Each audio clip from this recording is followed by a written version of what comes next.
Hi, and welcome to the Muslim Sex Podcast. This is Dr. Sadaf Lodhi, and I would love for you to leave me a review of this podcast and also to share and like it and share it with your friends, see what they think, and let me know. I would love to shout you out on social media. And also, I would love for you to follow me on Instagram at Dr. Sadaf OBGYN, as well as TikTok. I also have started a YouTube channel at Dr. Sadaf Intimacy Coach.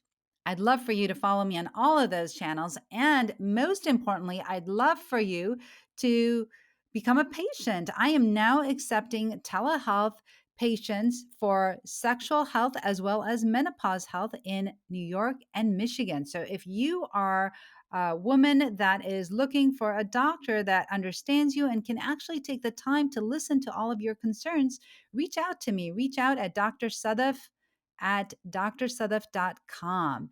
And I would love to see you as a patient. And now for the episode.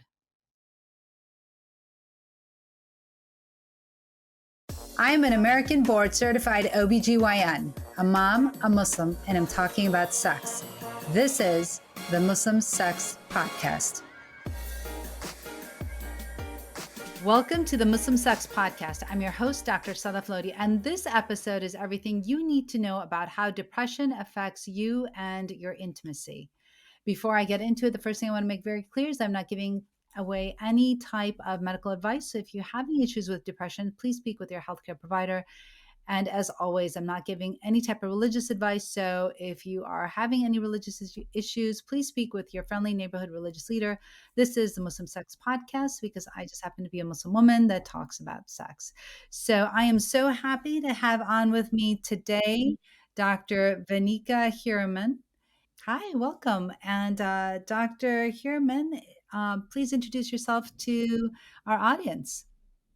Hi, so I'm Vineka Heeramun. I'm a board certified psychiatrist practicing in Utah. I'm the owner of Joyful Psychiatry. This is our clinic, and we specialize in treatment resistant disorders, and we provide other modalities other than medications, for example, TMS and esketamine or Spravato to treat treatment resistant depression and OCD as well, since that was approved. I love that. That is amazing. And I know a lot of people are interested in the ketamine, so we'll have to talk about that maybe toward the end. But I want to get right into our topic, which is how depression affects intimacy. And I'm excited for you to kind of let us know all the details on that. So I was dumbfounded when the analogy or the theory was presented that brain is the biggest sex organ, and I was like, how is that? But it's so true. So oftentimes we associate sex with just penis, vagina, but there's so much more involved. So we have the sensory organs for the visual, touch, sensation, the skin organ, the muscular system for the contraction of the pelvis, and the penile system, the cardiovascular organ when blood pressure, heart rate rises up with sexual activity, respiratory rate increases, so heavy breathing during the activity, and then the endocrine system is also involved with like release of hormones like oxytocin. But then the brain, on top of that, it integrates all of the modalities. So serves as a sensory integration. So all of our senses are connected, and that signals to the brain, okay, this is there's sexual desire that's arising. So it underlies the importance of the brain in the emotional, cognitive, psychological effects in the sexual activity. The brain, other than kind of integrating all of that, is also responsible for the neurotransmitters and hormones, as we talked about. So oxytocin is produced in the hypothalamus, which is the love hormone, as we call it. The neurotransmitters like dopamine, which is the desire, motivation hormone, is very heavily increased, or like it's affected in the sexual activity. And then there's also like memory integration, memory association. So maybe like pleasant stimulus, the scent or the touch, might affect sexual desires positively. On the other hand, maybe somebody who has gone through trauma, that would be a negative correlation with sexual desire and sexual activity. Then we also have all the emotional processing going on in the brain. And that's how depression kind of comes into play as well, how it can seriously impair sexual function in people that are affected. I love that. I love how you integrate everything. So, not only is the brain responsible for the physiological things that happen when a person is aroused and when they have desire, right? We know that the brain will send signals to the genitals and increase blood flow and heart rate and all of those things.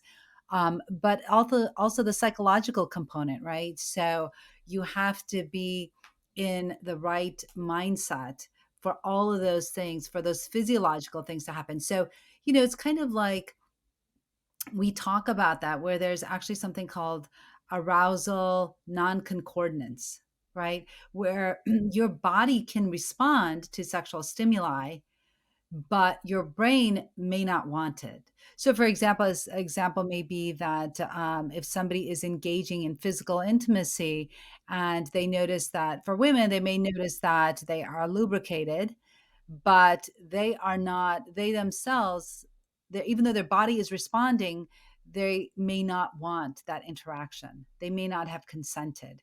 And so their partner thinks that they, because they're aroused, they're lubricated, that they want this sexual interaction, but actually they don't. And so that's where consent will come in. And, definitely that's a different topic. But, I think that's really important what you bring up about how we have the physiological things that happen in the brain, but then also the brain is also telling us what we like, what we don't like, what our thoughts are about what's happening, and whether or not we're interested in what's happening. And also that happens for men as well, right? So their body could be, they could be responding to a sexual stimulus, but they may not want that interaction. It could be, so there's a story that I know of where a boy was in a fraternity and he noticed that a woman was being assaulted and his body was responding because it was a sexual stimulus, but he didn't report it to the police because he thought that he actually liked it, enjoyed it, and felt awful and guilt and shame.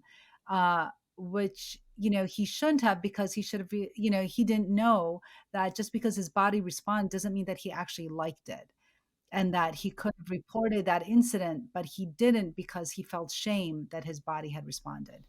So Right. Probably feeling guilt and then feeling responsible as well, as opposed to I'm going to report it because that it was wrong, but then why did I get an erection in the process? exactly, exactly. So, so important what you bring up, and I love that. So, I'd love to get into a little bit of how depression then changes our thoughts and our feelings and results in the actions that come about when a person is depressed and how that affects intimacy. So, in general, the symptoms of depression would be um, people want to isolate. They don't want to be around people. They want to stay in their corner. They kind of turn to themselves. There's a lot of guilt, lots of feelings of hopelessness, worthlessness, even extending sometimes to um, I'm not worthy, hence I cannot be a worthy partner. And in very severe cases, we even see patients when they're not in the right state of mind because they are not um, reasoning properly, if you will, in when they are extremely depressed. So that thinking will even extend to, well, if I'm not a good partner, then maybe it would be better that I'm not here. Then my partner will at least Mm. have the opportunity to have another partner, or my child can have another parent that will be a worthy mother. These are, of course, in the extreme cases, but in general, depression comes with like tiredness, lack of interest, lack of motivation, worthlessness, hopelessness, and isolation. So all of this directly impact intimacy, because then there will be no desire for sex, no desire for intimacy, no interest even in pleasurable activities. For some people, sex might not be pleasurable, but even things like their hobbies that they typically enjoy, they would not be feeling those that excitement, that joy when it comes to doing those activities. In fact, they don't want to do anything. They just want to maybe sleep and be in their shell. Uh, Along with that, then that perpetuates the feelings of worthlessness because they're feeling like, okay, they're not being a worthy individual that's performing the duties that society wants them to engage in, like their job or uh, being a spouse. And it just kind of perpetuates into uh, not wanting to have intimacy at all. So then the partner of the depressed person would think that, what did I do wrong? Like, is there something that I'm doing? Or the other way around could also be like, what's wrong with them? Go, then do they not love me anymore? Are they cheating on me? So it leads to a lot of complications, leads to lack of communication and further withdrawal. So as opposed to closeness and intimacy that the couple would want to engage it, it's kind of the opposite where they withdraw completely. And on top of that, then there's the sort of decrease in libido, decrease in orgasm or difficulty achieving orgasm, erectile dysfunction as well for the more physical components of how depression affects sexual function as well. Yeah, so obviously, depression is affecting all facets of a person's life, right? So not only just kind of what you mentioned at the beginning, right? Not only the physiological aspects of that person, but also the psychological component, and of course, the intimacy in the relationship. And, a lot of times women desire, and men too, but women tend to desire it more, is the emotional intimacy that a relationship provides. And so if you have a person that is withdrawing and going more into themselves, then they're not going to have that emotional intimacy with their partner. And then that's going to cause more dysfunction, I assume. Right. Yeah, and there's a lot of marriages that have probably been broken because one of the partners was having a severe depressive episode, and that was interpreted as uh, there's no attraction between us and things are not going well between the two of us, but it was actually depression or anxiety that were the underlying causes, and that Mhm. was left untreated, and that led to the dissolution of the marriage. Sure, sure. Yeah, no, absolutely. So I'd love to know, from your end, what type of therapies or what can be done for this. I know I had on a psychiatrist before, and he mentioned that he believes the solution to depression is actually movement. And he says that, movement has shown that it improves mood, just to get out and do something and not to be so inward, but to extend yourself outward, whether it's with dancing or with engaging in others or, helping out other people, that really affects your mood. So, what do you think about that? I think there's definitely validity to movement. So what movement will do will increase dopamine, and we know that is greatly influenced in bisexual activity and results in sexual activity as well, but also endorphins. So just feeling good in general. Uh, However, I think there's a more multifaceted approach, especially depending on the levels of depression. So if somebody is mildly depressed, yes, maybe those activities will certainly help, and in any stage of depression that will be helpful. But when we've reached, as I was saying before, the stage where the feelings of hopelessness and worthlessness are so much that it leads to even illogical thinking to the point that they will rationalize that me being dead would actually be better for my partner. I don't think movement will be enough. Uh, and in fact, movement might even be too difficult for the person at that time because they don't want to do anything.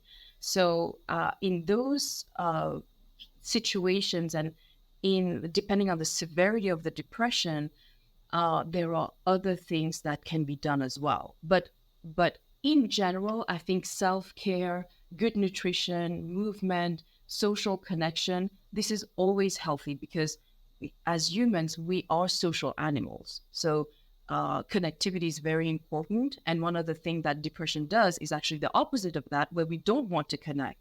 And the isolation then makes things worse. So there's definitely a role for that, but I don't think that's not enough for a lot of people.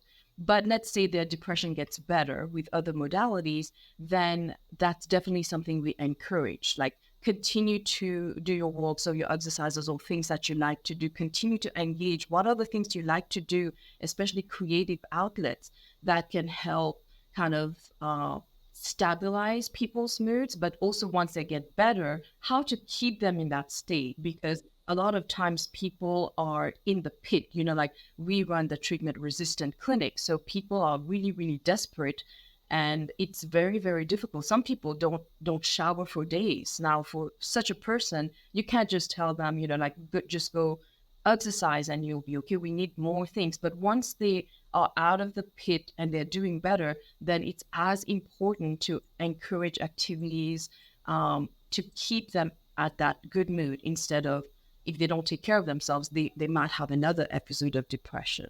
Hmm.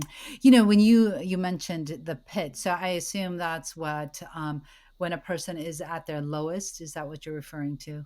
Yes, kind of like depression or mood comes in ebbs and flows, right? So that some people are maybe stable here, but then their mood declines and then they reach their lowest point. So that's what I was referring to with a pit, like they're at that very bad spot. Hmm. Yeah. So, I'm curious to know, you mentioned already, whether or not movement works. I'd like to talk a little bit about medications because I know that there are different medications and not all medications are going to work for everyone. Right. Yes. So unfortunately, the psychiatric medications have a bad rep, and unfortunately, there is a place for them, but the the first line of treatment for depression usually are the SSRIs and the SNRIs, so serotonin reuptake inhibitor and serotonin norepinephrine reuptake inhibitor. So, as important as serotonin is for regulation of mood, it tends to, or it doesn't happen in a lot in all people, but it can affect or decrease sexual function. For example, decreased desire or decreased uh, difficulties with ejaculation, difficulties with orgasm. But it doesn't happen with everyone. It's just worth counseling and letting the patients know that this is a possibility. I think it's so important. I just want to stop you right there for a second. I think it's so important that you mention that, and not many physicians, not many psychiatrists bring that up. And I think that's really important for people to know, especially if they are on antidepressants and they're trying to be intimate with their partner, that they can have problems with orgasm, that they can have problems with their erection, and that those things. There's nothing wrong with them, but that it's a function of the medication and a side effect of that, and that they just don't know and they were never told about that. And I think that it's unfortunate that, and we can get into this, but I won't. But it's unfortunate that a lot of physicians don't feel comfortable talking about sexual medicine or sexual health. And so that's something that perhaps the physician doesn't know, or maybe they just don't think of it as important. And so they don't mention it. And then the patient goes home and uses these medications, and, their mood is starting to feel a little bit better, but then they're having all these sexual health side effects that they don't realize and don't know about. And then all of a sudden now they think that there's something wrong with them. Right. And then the other aspect of that is also um, if the depression is severe, especially, then what it becomes like like a stratification, a risk benefit stratification. Like, is it what is more important at the time? Is it the sexual activity or is it gaining back some functions of the life? A lot of people, if they are told right off the bat that okay, this is gonna there's a high likelihood of sexual dysfunction, they will probably not even want to take it. However, it's important to put it in the context that this may happen or may not happen. There's a risk of that. If it does happen, let me know and we can find other strategies. And other strategies to combat that would be, for example, to maybe decrease the dose of the medication to a point where it doesn't cause the sexual disturbances, or to switch medication to something that's a little bit more favorable, but still helps with depression, but doesn't affect the sexual function, or what we call augmentation. So uh, we add on another antidepressant or another medication that can help counter the side effects. So we don't want them to lose their sexual function, especially as their mood is getting better, but also kind of like, we are on your side. We want you to get better. Let us know what you're experiencing. Because some people are on like maximum doses of antidepressants, of the SSRIs, for example, and they don't have any sexual problems. And some are on the lowest dose and it affects their sexual function. And that Mm. yet perpetuates the depression too. Sure, of course. And especially if that was, there are people definitely that don't care about sexual function. It's just not a big deal to them and it's not important in their relationship. But there are others that it's very important in their relationship. And so, it will get them more depressed because Yes, then they'll think that that's just another thing that's wrong with them, right? and exactly. Yes. and that it'll just compound their thoughts about themselves. So I can see how that would really be awful for a patient. So I'm interested now. I know that you mentioned that you specialize in treating depression that is refractory to traditional medicine. So tell me a little bit about that. Tell me a little about ketamine. I don't think I really know everything. So what we do, we don't do the IV or the IM ketamine. We do, so that's intravenous and intramuscular. We do the intranasal ketamine, which is FDA approved. The others are not FDA approved yet. And so for patients that have not responded to one or more, so the definition of treatment resistant depression varies, but usually, let's say somebody has not responded to more than two antidepressants, then they would fall in that category of treatment resistant depression. And there are other options other than medication, luckily, that can help those people.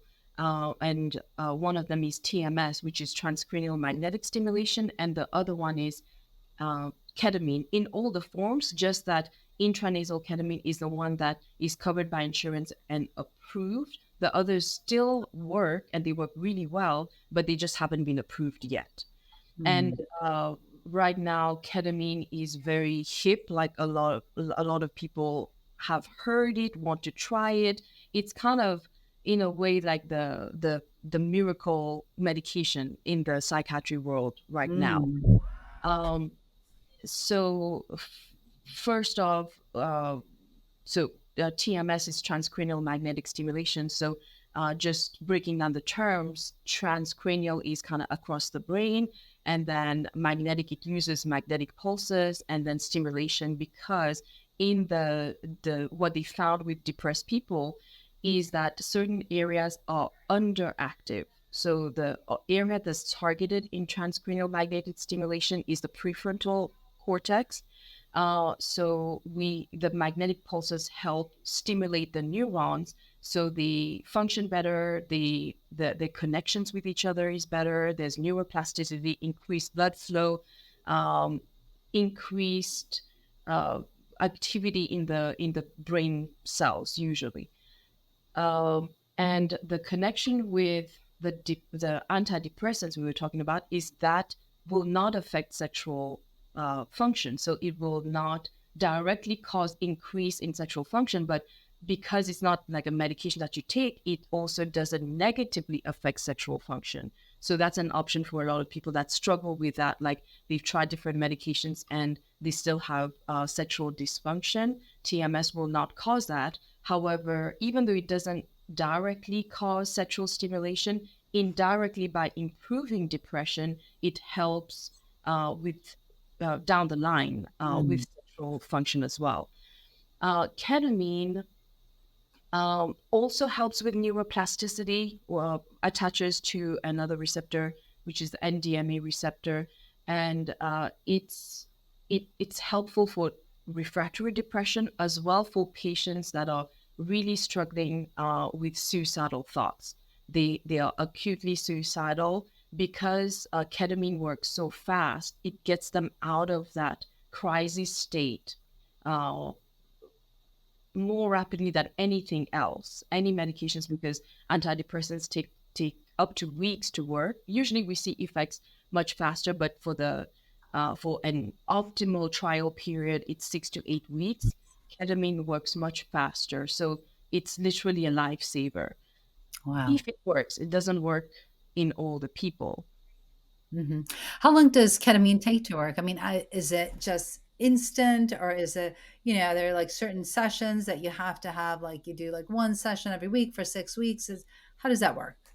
So the protocol with Spravato is we do it twice a week. It's not it's because it's FDA approved, it's very tightly controlled because I guess they're still studying it, and they want us to perform the protocols that were approved by the FDA for maximum efficacy. So we do it twice a week for the first month, and then once a week in the second month. And after that, it's kind of depending on how the patient is doing clinically. So some patients may just need a booster dose in a couple of weeks, and some people, their depression is so bad that they kind of need a regular dose of ketamine as they go along.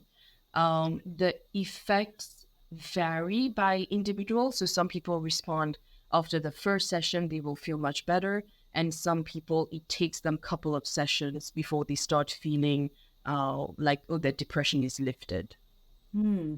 So, what have you noticed in your experience? Have you noticed that men tend to do better or women tend to do better with ketamine, or is there really no difference in genders? From what we've seen, both genders respond very well.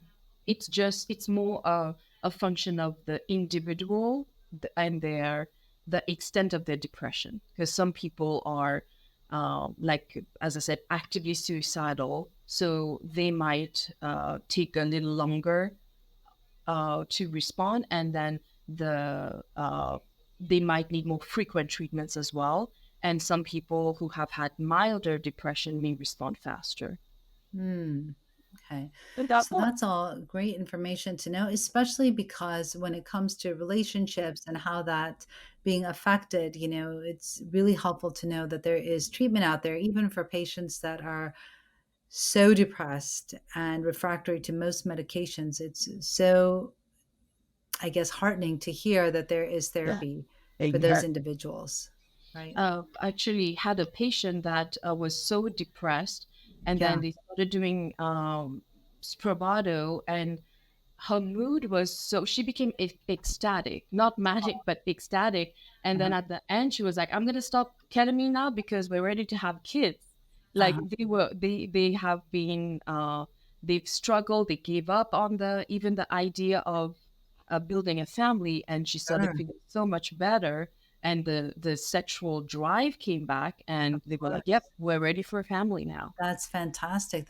So have you noticed that people tend to relapse if they come off the ketamine, or I guess perhaps it just depends on the individual if they how often they need it and how well they respond? Yes, that's still an area of study. So we know that ketamine works and it works relatively fast, but we don't know the duration exactly. That's why the protocol for Spravato is set for 2 months, but after that, it's kind of depending on the clinical response.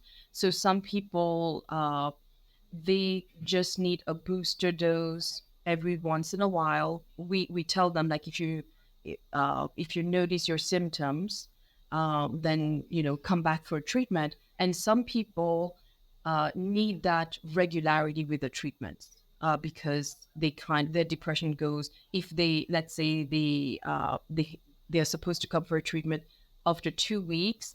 By the 2 weeks, they start feeling worse again. So they need that booster dose more frequently. Hmm. So, have you ever done this where have put them on ketamine and they've done better, and now you put them on an SSRI, or do you do that, or do you go in between different meds, or you don't do that? Usually, so for Spravato, not for ketamine, but for Spravato, they require that the patient be on an antidepressant. It doesn't need to Ah, be for the treatment initiation for it to get approved. But after they start feeling better, a lot of people are like, "I'm feeling better. Can we try to take me off of the medication? I don't want to be on it for the rest of my life." And then so we try to taper them off and then just monitor them closely hmm. because now they might not need the antidepressant, but they can rely on Spravato if it worked well for them. So that's absolutely possible. Sure. Okay. Well, this is so interesting. So tell me if any parting last thoughts or pearls that you'd like to tell the audience about, what you think would be really helpful, But or anything that you've discovered on your treatment with treating patients that have severe depression. so the first thing will be to talk about it because Yeah. depression is or mental illness in general are still it's still a pretty taboo topic. A lot of people are like, okay, we're not gonna talk about it because maybe if you don't talk about it, it's not happening, right? But it's not the case. The more you open up and the more you have support, the better it is. So then other partners and family can support as well, where they validate the patient's emotions as opposed to being judgmental. They can listen to their concerns, they're attentive to their needs. Maybe they can help out with house chores or any activities that the patient needs help with. They would one important help is that they encourage the person to get help from outside. Like for example, we have a lot of people that um, they know that okay I know I need help, but oh gosh no, I don't want to see a therapist like that's I don't want to be crazy. I don't want to see a therapist. I don't want to see a psychiatrist. And they try to manage on their own and they suffer for a long time. So instead, themselves or their partners can, it will be very helpful if they encourage them in the right direction and support them. A lot of partners also um, get therapy for themselves. How? Because, for example, let's say we're on the topic of um, sex. So, how to deal with the frustrations of their partners not being able to um, attend to their needs or there's a loss of connection so they can process it themselves. They can also join support groups and the patient themselves, they can do therapy, they can do group therapy or discuss about other coping skills as well. And again, like I was saying earlier, just the regular self-care, we can never underestimate those activities that can help the person, maybe just a little thing every day in the direction of the self care, good sleep, good nutrition, movement, being around people. Maybe they won't want to be around big crowds of people, but being around their partner, somebody that they trust, and then shifting to a different kind of intimacy, for example, emotional intimacy or physical intimacy that is non sexual, like hugging, being close, touching hands, doing activities together. So, like experiential or recreational intimacy. So that can also ignite the sexual intimacy back as well. I love it. You're speaking all my favorite things. I talk about that all the time, the experiential, the intellectual, the emotional, the physical intimacy. There's so many different types. And so, right, not only is there the physical intimacy, but just what you said, like taking walks together, hugging, cuddling, kissing, all of those things. Just connect people even more and create that emotional intimacy and allow really the other person to be vulnerable with each other. I love also the fact that you said that the partners seeking therapy, right? Because here you have this person, your spouse or whoever, experiencing severe depression, and you're with them on this journey, and then you perhaps that person starts to have feelings like, wow, is there something that I did, is there something wrong with me, that this person goes into this severe depressive episodes where they may even be suicidal, right? So definitely that partner also needs therapy, and they also need a support group, because then they can not only normalize the conversation, but realize it's nothing that they did, but how they can empower and support their partner when they need it the most. Exactly. And then the therapy can also teach them better boundaries. For example, how to not get burnt out. You have a spouse Yeah. that's really depressed, they might need a lot of help, but also how to take care of yourself in during that time. Sure, sure, right. And Because not if to both feel, of them are suffering, that it's like, okay, we're going to have more problems yeah, getting one better. But at least if, the oxygen mask analogy, right? Take care of yourself so you can take care of the other person. right, right. Absolutely, absolutely. Well, this has been such a fantastic conversation.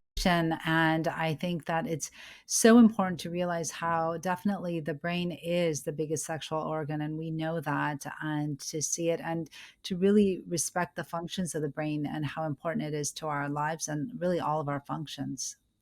So, well, thank you so much for coming on. I'd love for people to know how they can get in touch with you, how they can reach out to you, and how they can follow you on social media, all of that.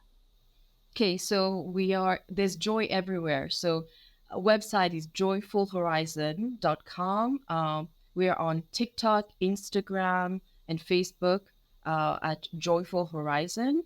And then they can call our office. We're in Utah, 801-618-4303. Awesome. And I love the fact that you use the word joyful, especially because you deal with depression. So yeah, I can tell that that was very intentional. So that's nice. It gives people hope, which is really, I think, some of the most important things, right? Is that oftentimes people lose hope and don't have hope. So I think just even the name of your practice gives people hope. So that's fantastic. So, well, thank you so much for coming on, Dr. Herman. Thank you so much for having me. Oh, you're welcome. It was my pleasure. And well, I am done, and it's been real and really intimate. And remember, this was not meant to be any type of medical advice. So if you're having issues with depression, please make sure you reach out to your healthcare provider and seek help. Whether it's with a psychiatrist or a therapist, make sure you get the help that you need. And until next time, this is the Muslim Sex Podcast.